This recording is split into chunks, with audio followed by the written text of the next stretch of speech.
ദൈവത്തിന്റെ അതിപരിശുദ്ധമായ നാമം വാഴ്ത്തപ്പെടുമാറാകട്ടെ. ഈ അനുഗ്രഹിക്കപ്പെട്ട നല്ല പ്രഭാതത്തിൽ നിങ്ങളുടെ അടുക്കലായിരിക്കാൻ ദൈവമായ കർത്താവ് നൽകിയ നല്ല അവസരങ്ങളെ ഓർത്ത് ഞാൻ ദൈവത്തെ സ്തുതിക്കുന്നു. ഈ പ്രഭാത ജാഗരണ ശുശ്രൂഷയെ ഞങ്ങളെ ദൂരത്ത് ചാരത്തുമായി ശ്രവിക്കുന്ന എല്ലാ മാന്യരായ ദൈവമക്കൾക്കും വീണ്ടും വരുന്നവനായ യേശു ക്രിസ്തുവിന്റെ നാമത്തിൽ സ്നേഹവന്ദനങ്ങളെ അറിയിക്കുന്നു. ഇന്ന് നമുക്ക് വായിച്ചു കേൾപ്പാനുള്ളത്, നിങ്ങളുടെ കുഞ്ഞുങ്ങളെ പ്രാർത്ഥനയിൽ യേശുവിന്റെ അടുക്കൽ കൊണ്ടുവരിക. അതിന്റെ മനപ്പാഠവാക്യം തന്നിരിക്കുന്നത്, അവൻ കൈവച്ച് പ്രാർത്ഥിക്കേണ്ടതിന് ചിലർ ശിശുക്കളെ അവന്റെ അടുക്കൽ കൊണ്ടുവന്നു, ശിഷ്യന്മാർ അവരെ വിലക്കി. മത്തായി 19:13. ഇവിടെ ആമുഖമായിട്ട് പറയുന്നത്, യേശു തലയിൽ കൈവച്ച് അനുഗ്രഹിക്കേണ്ടതിന് യേശുവിന്റെ കാലത്തെ അമ്മമാർ കുഞ്ഞുങ്ങളെ തന്റെ അടുക്കൽ കൊണ്ടുവന്നു. ഈ ക്രിയയിലൂടെ അവർ തങ്ങളുടെ വിശ്വാസം പ്രകടിപ്പിക്കുകയായിരുന്നു. അവരുടെ പരിചരണത്തിന് ഏൽപ്പിക്കപ്പെട്ടിരുന്ന കുഞ്ഞുങ്ങളുടെ ഇപ്പോഴത്തെയും ഭാവിയിലെയും ക്ഷേമം സംബന്ധിച്ച അവരുടെ ഹൃദയങ്ങളിലെ തീവ്രമായ ഉത്കണ്ഠയെ അത് വെളിവാക്കുന്നുണ്ട്. നിങ്ങളുടെ ഗുരുവിന്റെ സ്വസ്ഥതയ്ക്ക് ഭംഗം വരുത്തേണ്ടതിന്റെ ആവശ്യം ശിഷ്യന്മാർക്ക് തോന്നിയില്ല. കുഞ്ഞുങ്ങളുടെ കാര്യം അത്ര ചെറുതായിട്ടേ അവർ കണ്ടുള്ളൂ. ശിഷ്യന്മാർ അമ്മമാരെ തിരിച്ചയക്കുന്നതിനിടയിൽ യേശു അവരെ ശാസിച്ചു. വിശ്വസ്തരായ അമ്മമാർ കുഞ്ഞുങ്ങളുമായി തന്റെ അടുക്കൽ വരുവാൻ വഴി കൊടുക്കേണ്ടതിന് ആൾക്കൂട്ടത്തോട് ആജ്ഞാപിച്ചു. യേശു അരുളി ചെയ്തു, ശിശുക്കളെ എന്റെ അടുക്കൽ വരുവാൻ വിടുവീൻ, അവരെ തടുക്കരുത്, സ്വർഗരാജ്യം ഇങ്ങനെയുള്ളവരുടേതല്ലോ. മത്തായി സുവിശേഷം 19:13 വാക്യമാണ് ഞാൻ വായിച്ചത്. നാം ഒരു കാര്യം വളരെ വ്യക്തമായി മനസ്സിലാക്കേണ്ടിയിരിക്കുന്നു. കാരണം ശിശുക്കളെ കുറിച്ച് വേദപുസ്തകം വളരെ ശക്തമായി പ്രതിപാദിക്കുന്നതായി നമുക്ക് കാണുവാൻ തക്കൊണ്ട് സാധിക്കും. ഒരു ഭാഗത്ത് യേശു ഇങ്ങനെ പറഞ്ഞു, നിങ്ങൾ തിരിഞ്ഞ ശിശുക്കളെ പോലെ ആകുന്നില്ല എങ്കിൽ ദൈവരാജ്യം കാണുകയില്ല എന്ന് ഒരു ഭാഗത്ത് പറയുന്നതായി കാണുവാൻ സാധിക്കും. ഇതുപോലെ പല ആവർത്തി ശിശുക്കളുമായി അവരുടെ അമ്മയപ്പന്മാർ യേശുവിന്റെ അടുക്കൽ അവൻ കൈവച്ച് പ്രാർത്ഥിക്കേണ്ടതിന് കൊണ്ടുവന്നപ്പോൾ ശിഷ്യന്മാർ അവരെ വിലക്കുന്നതായി കാണുവാൻ സാധിക്കും. അങ്ങനെ വിലക്കിയ സമയത്ത് യേശു അവരോട് പറയുകയാണ്, ശിശുക്കളെ എന്റെ അടുക്കൽ വരുവാൻ വിടുവീൻ, അവരെ തടയരുത്, ദൈവരാജ്യം ഇങ്ങനെയുള്ളവരുടേതല്ലോ.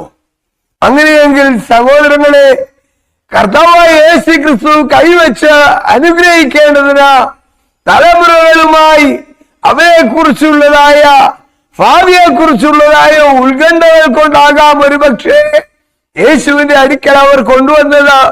അല്ലെങ്കിൽ കുഞ്ഞുങ്ങള് എപ്രകാരമായിരിക്കണമെന്നുള്ളതിനെ കുറിച്ച് അവർക്കൊരു കാഴ്ചപ്പാടുകൾ ഉള്ളത് കൊണ്ടായിരിക്കാം കുഞ്ഞുങ്ങളെ യേശുവിന്റെ അടുക്കൽ കൊണ്ടുവന്നത്.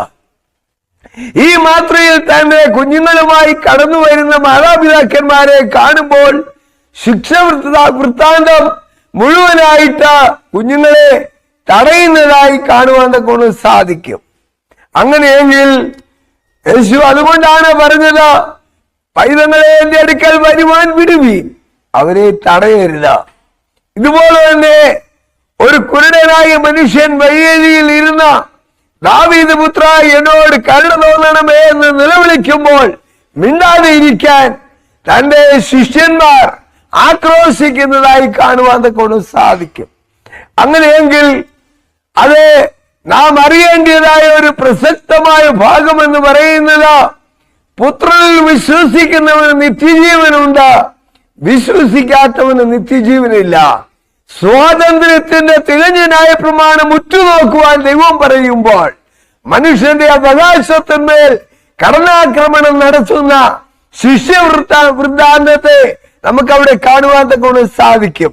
ആയതുകൊണ്ട് മറ്റുള്ളവരുടെ അവകാശങ്ങളുടെ മേൽ കടന്നാക്രമണം ചെയ്യുവാനല്ല ദൈവം നമ്മളെ വിളിച്ചിരിക്കുന്നത്. പ്രത്യുത സ്വാതന്ത്ര്യ ലബ്ധിയോടുകൂടെ മറ്റുള്ളവരുടെ അവകാശങ്ങളെ തിരിച്ചറിഞ്ഞുകൊണ്ട് അവർക്ക് വേണ്ടി മുട്ടിന്മേൽ നിന്ന് പ്രാർത്ഥിക്കുവാനായിട്ടുള്ളതായ ഒരു സന്മനസ് നമുക്കുണ്ടാകേണ്ടത് ഏറ്റവും അത്യന്താപേക്ഷിതമാണ്. ഒരുപക്ഷെ നാം നമ്മുടെ കുഞ്ഞുങ്ങൾക്ക് വേണ്ടി, തലമുറകൾക്ക് വേണ്ടി, സഭയ്ക്ക് വേണ്ടി, സമൂഹത്തിന് വേണ്ടി പ്രാർത്ഥിക്കുവാനായിട്ടുള്ളതായ ഉത്തരവാദിത്വം നമ്മുടെ മേലുള്ളപ്പോൾ തന്നെ അത് കണ്ണടച്ച് മറന്നു കളയുന്നവരായി തീരുവാൻ കൊണ്ടും പാടുള്ളതല്ല. കാരണം ദൈവം നമ്മളെ വിളിച്ച വിളിക്ക് യോഗ്യന്മാരായി തീരേണ്ടത് ഏറ്റവും അത്യന്താപേക്ഷിതമാണ്. ഈ പ്രഭാതത്തില് എന്നെ കേൾക്കുന്ന മാന്യ സഹോദരങ്ങളെ, നിങ്ങളുടെ കുഞ്ഞുങ്ങൾ ദൈവകൃപയിൽ വളരണമെങ്കിൽ, നിങ്ങളുടെ കുഞ്ഞുങ്ങൾ ദൈവഭയത്തിൽ വളരണമെങ്കിൽ, ദൈവവുമായിട്ടുള്ളതായ ഈടാർന്ന ഒരു കൂട്ടായ്മ നിങ്ങളുടെ കുഞ്ഞുങ്ങൾക്ക് ദാനം നൽകേണ്ടത് ആവശ്യമാണ്. പുരാതന ചരിത്രം നോക്കിയാൽ, പുരാതന കുടുംബങ്ങളെ നോക്കിയാൽ, അത് സന്ധ്യയായി കഴിഞ്ഞാൽ ആ വീട്ടിൽ പാട്ടും പ്രാർത്ഥനയും എപ്പോഴും ദൈവവുമായിട്ടുള്ളതായ ഒരു നിരന്തരമായ ബന്ധമുണ്ടായിരുന്നു.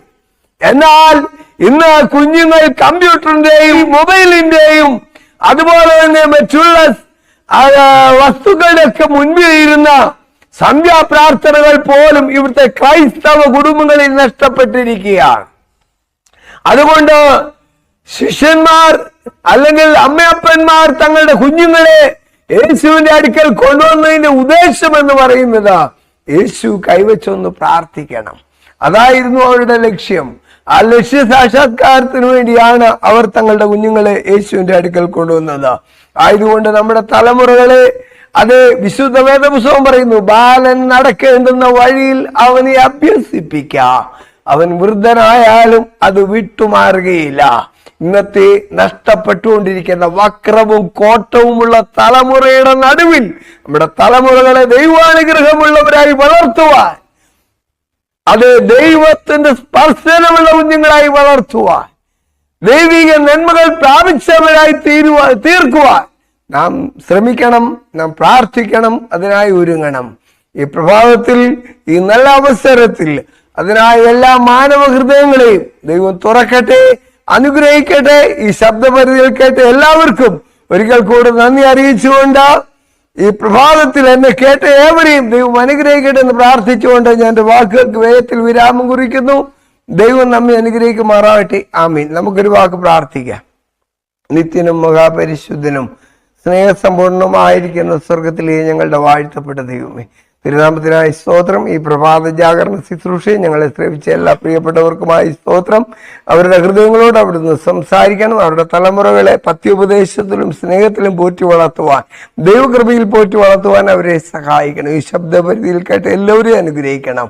കർത്താവായ യേശു ക്രിസ്തുവിന്റെ നാമത്തിൽ ഏറ്റവും താഴ്ന്നേടികൾ അപേക്ഷിക്കുമ്പോൾ കരുണയുള്ള ദൈവമേ, കൃപയോടെ യാചന കേൾക്കുമാറാകണമേ. ആമേൻ. ഈ പ്രഭാത ജാഗരണ ശുശ്രൂഷയിൽ നിങ്ങളെ ശ്രവിച്ച ഏവർക്കും ഒരിക്കൽ കൂടി ഒരു നല്ല ദിവസം നേർന്നുകൊണ്ട് ഞാൻ എന്റെ വാക്കുകൾക്ക് വിരാമം കുറിക്കുന്നു. ദൈവം നിങ്ങളെ അനുഗ്രഹിക്കുമാറാകട്ടെ. ആമേൻ.